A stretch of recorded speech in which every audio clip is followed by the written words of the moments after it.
Hey everybody, I am here on the Presque Isle State Park Peninsula up in Erie, Pennsylvania. Nice beautiful day in March in Pennsylvania, so I figured I would do a quick walk around of the Sprinter that I just completed over the winter. I'm going to try to do this in one take without cutting the video all up and try to explain everything as much as I can here. So first off, this is a 144 wheelbase, standard roof, low roof Sprinter. It's kind of hard to find videos out there about builds in a low roof, so I figured I would do a video just to show that it can be done and show it can be done comfortably, and as long as you're not 6'4", that it's a good amount of interior space, and it's nice to have the clearance above your head to not hit tree branches and all that.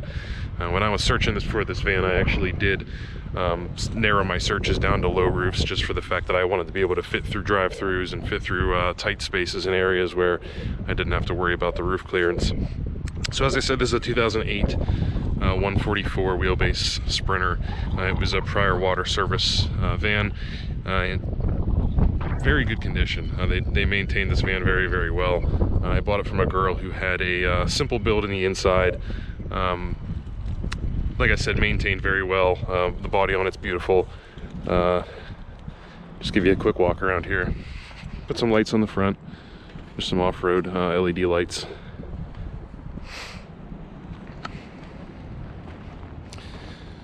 Body's great. No rust anywhere on it. It's fairly straight. Put a van windows direct slider bunk window in there. Quick shot of that. Nice window. Fairly happy with it. The Noco shore power, that's the input for the AC charging for the van. Around back you'll see the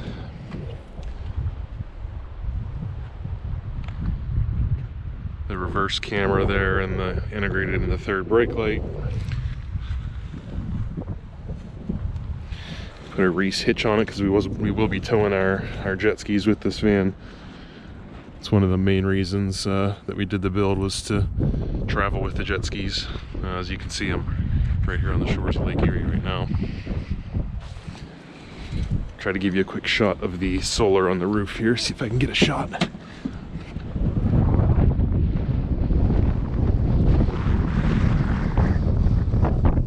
So that's two 160 watt Renogy panels for 320 total watts.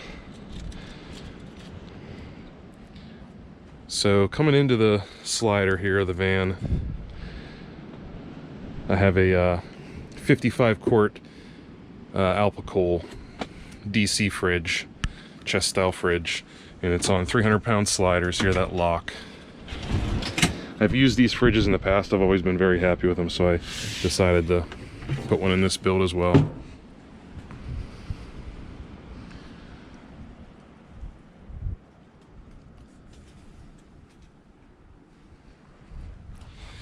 So for the sliders here, I custom built kind of a metal tray out of angle iron, and then bolted the sliders to the angle iron, so it's fairly strong.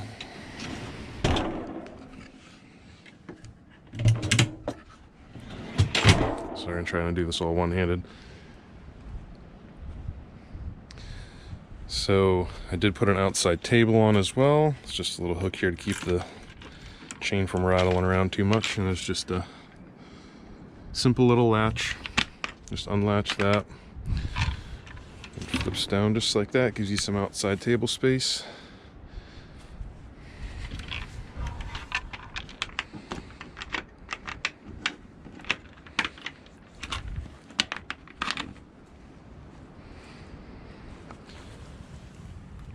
.110 AC outlet and DC charging ports there. Just some storage space under here.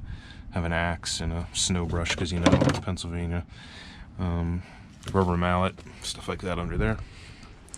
Shot of the swivel seat, pretty standard swivel seat. What a lot of people use, pretty much have to have it, especially in a 144 wheelbase, because that's about all the room you have. Otherwise, it's nice to have that seat to sit in and swivel around. I'll open up this door here real quick and just show you the plate for this. Underneath here I do have a diesel heater. There's the inlet for the diesel heater. And it draws out the diesel tank of the van itself, so you don't have to, you know, carry a extra jug or anything of diesel. It just draws it right out of the tank. So coming inside, shot of the sink. I'm just gonna kick my boots off a little bit here so I don't draw in too much sand.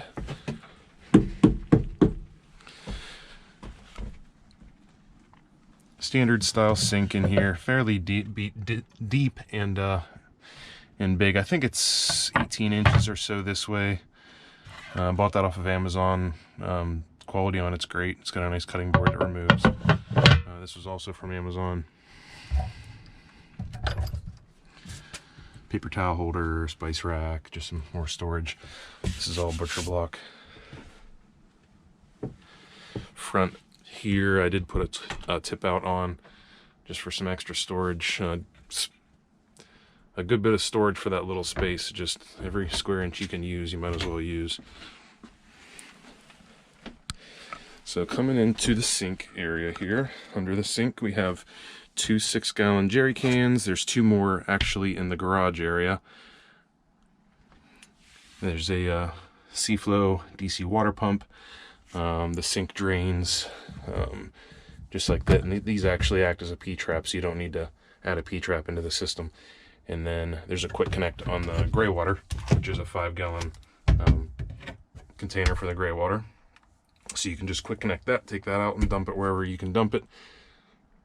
Fire extinguisher, little portable toilet. These toilets they just take the little bags that have the gel beads in them that solidify, just as emergency use. I might as well just show you, so I know there's gonna be questions about this. So the jerry cans here, just unscrew, and there's PEX tubing that goes down to the bottom of each one of these cans.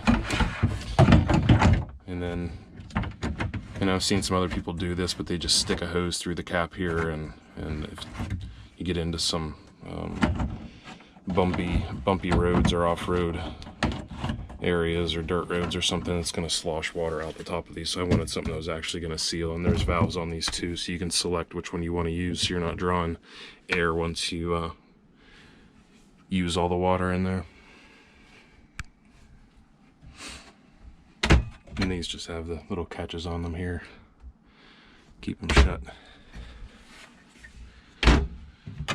There's some more storage, just some, you know, little tray with some toiletries and stuff in it.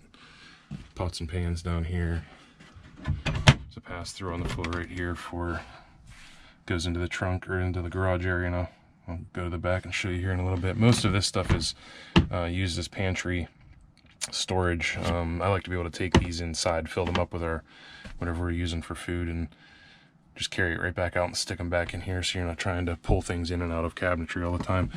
And then back here there is a little 5-pound propane cylinder and a drinking water jug. This little vent here is for the fridge, just to keep the fridge running cold so it's not overheating back inside this cabinet. Top here,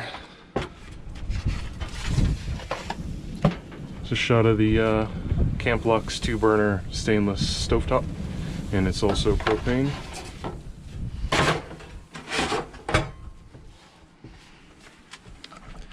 Go up to the top cabinets here, so those are all held open with magnets. There's just some kitchen storage up here, and then this back cabinet right here is actually electrical.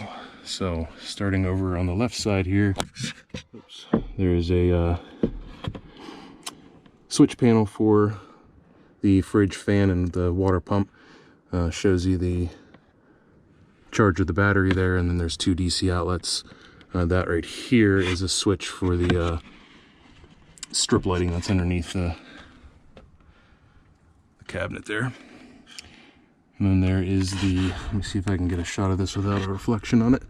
There's the shot of the Run G DC monitor. You know, right now it's showing 206 amp hours. That's the capacity of the battery, 100% charge, and it's on float right now because it's full, so no input right now from the solar or anything. Actually, it'll charge the vehicle starter battery once this is all full. So that's what it should be doing right now. Inverter switch and a switch for the diesel heater, so you can turn that off in the summer. And also when it's running, that gets flipped down, just so you don't accidentally turn the heater off when it's on full blast and overheat the heater.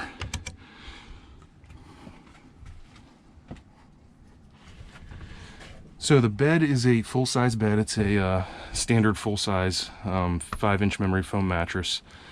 Very comfortable, been happy with it. Here's a shot of the Van Windows Direct bunk window inside.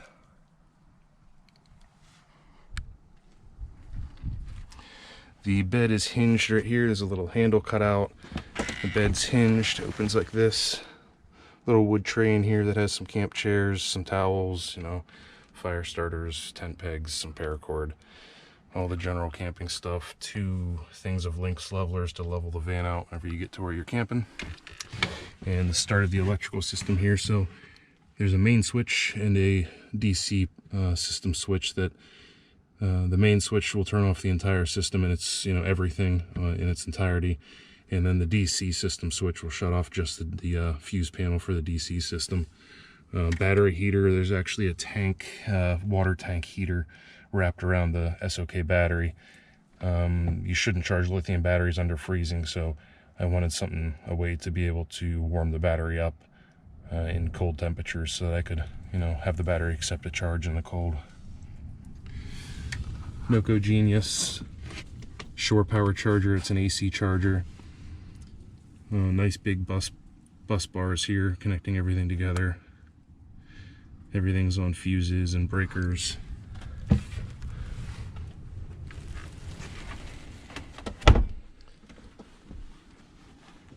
Coming over beside the bed, 2 upper cabinets.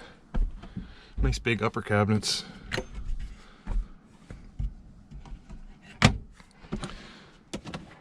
This flips open for more storage here. So there's some wires and chargers and lanterns and 2 camp tables and some marshmallow hot dog roasters. This wall here, the thermostat for the diesel heater. Puck lights for the ceiling here, shut off on and off by this wall switch. Max Air Fan Deluxe in the ceiling here. That's the remote for that. And this is the one with the rain cover, so you can run it in the rain, multiple speeds, sucks air in, sucks in, air out, all that stuff that everybody usually puts in these things. A couple DC outlets, DC plug outlets and USB, as well as a switch for the LED strip lighting that's kind of up under here. And a thermometer on the wall that shows you inside temp and outside temp. I always keep a good old O-light flashlight charging there on the wall.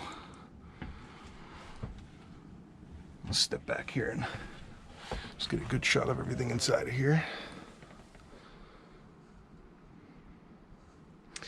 And I have, for all of the windows, you know, all the way around, I have magnetic window coverings for all of those. Little trash can here, and then just a little fold-out table that will just, I'm sitting in the swivel seat right now, so it just sits right here. It's perfect. I might put a Lagoon mount on eventually, but you can't really beat that $8 table. It works just fine. I think that's about it for in here. I'll go around to the garage and show you the back. I'll show you the cab first before I go back there. So I put a Dole aftermarket head unit in here that has Apple CarPlay, Android Auto, and also works as the backup camera.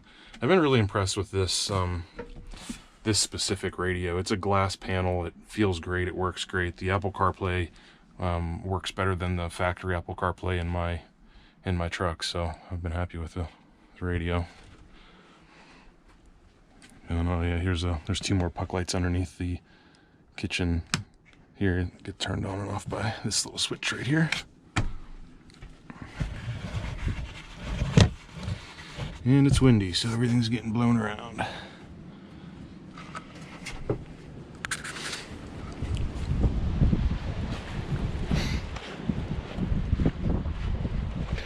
So coming around to the back here,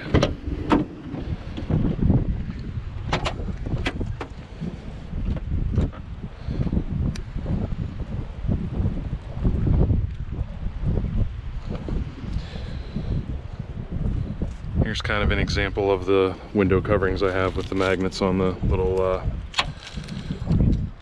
tabs that just kind of hold all these things in, and they're reflectix inside, and you know, cold air out and warm in during the winter, and same thing during the summer, trying to keep the heat out from just blaring in the windows.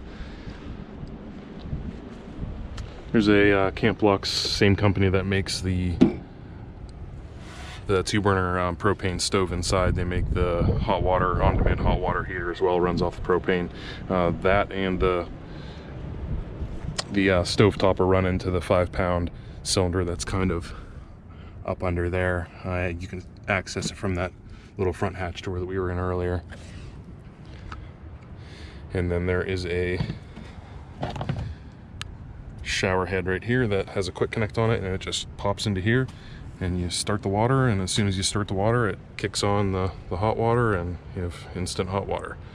Up above that, just have a little 12-volt light for out back.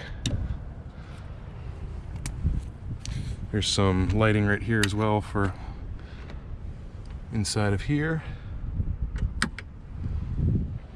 And then a tarp right here that has sewn in magnets that goes between these two doors and makes this entire back thing a shower. So it just goes right on this lip right here with magnets on both sides of the doors, and this whole back just gets covered with a tarp so you can shower. So it's kind of a cavernous area back here. I'll show you what you can fit, and I actually, you know, I still have room to put things in here if I would need to. There's a aluminum table here with 4 camp chairs on it to make kind of like an outdoor seating dining area. I have a Blackstone griddle, 17-inch Blackstone griddle there, 2 large camp chairs, and some, you know, big bin full of more camp supplies, a toolbox full of tools, 2 full-size recovery boards, 4 of the Flame King refillable 1-pound cylinders to use for the outside stove and all that.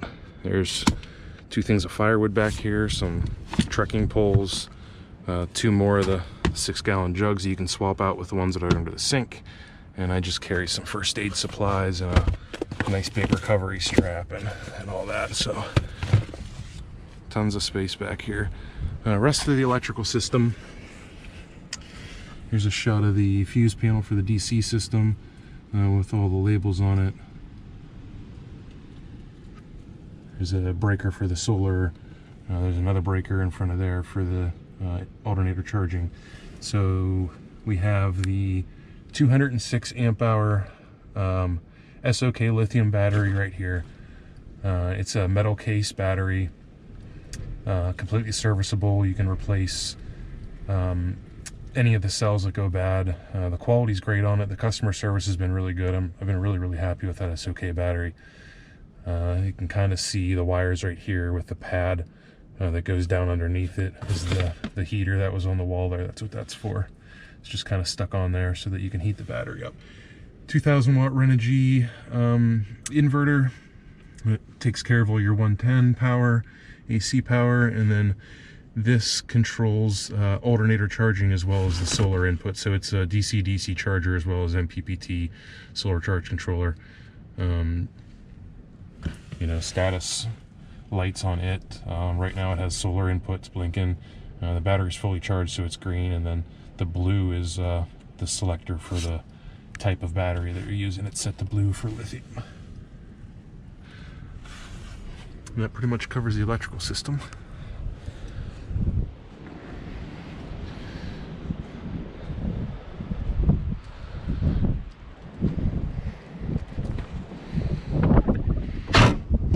I think that's really about it. I'll just do once more around just to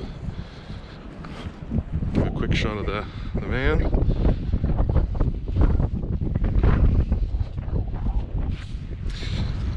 I know I'm going to get questions too about interior height. So floor to ceiling in here is 5'3". My wife's 5'3". She fits in here just fine. I just have to slouch a little bit. I'm 5'9", 10, and a little bit of a slouch, but it's really not that bad. I prefer to have the clearance, like I was saying earlier, over, you know, having a huge high roof that you're constantly watching out for what you're going to hit your head on, and hit the van roof on, I guess.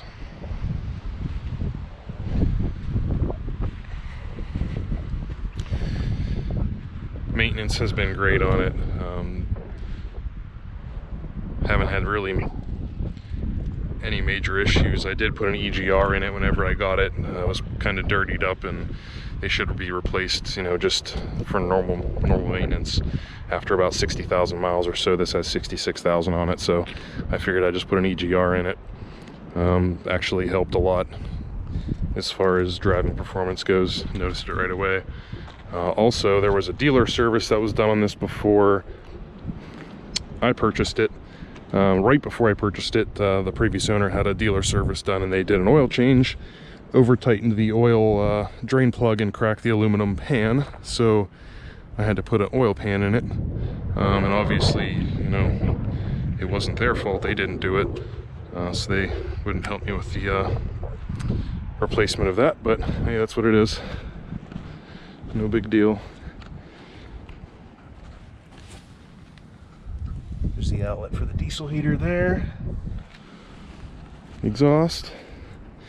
So yeah, I think that about covers it. Just trying to think here if there's anything else that needs covered, and I think that about does it. So yeah, just chilling here for the day, kind of along the shores of Lake Erie. Still a little bit of ice out there, middle of March. Nice day today though, about 45 degrees. So, thanks for watching, everybody. Take care.